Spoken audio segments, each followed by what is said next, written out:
pwede namin maitulong dun sa mga Kumbaga, kababayan namin. pabangon pa lang ang mga tao Yes nun, di po. ba?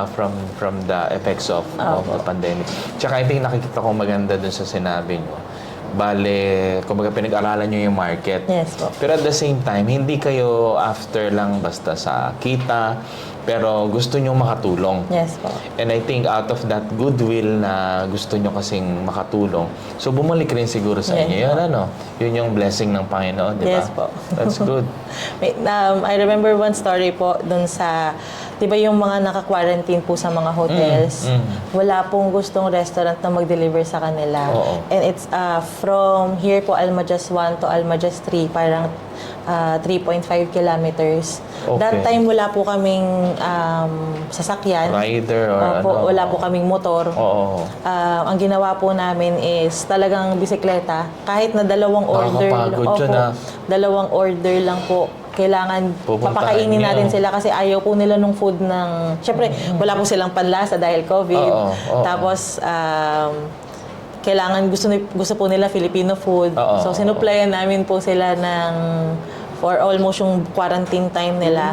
And after that, nung lahat ay nag-start na pong bumangon, Oo. lahat po sila nagbalikan, nagpasalamat, and they are the one who really market. So this is an example of Filipino community helping each other, Yes di ba? po. Wow, ang galing Eh, naman. for all life po namin, pero hindi. Tsaka trinast kayo, di ba? Yes, Kasi po. malaking order yon. Opo.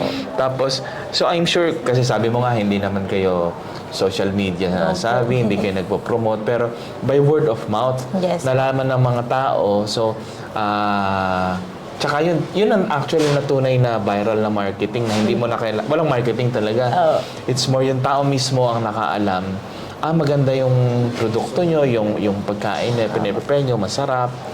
So, talagang dinumog kayo. Yes. Meron na kayong mga orders. One example wherein, you do good unto others, diba? Yes po.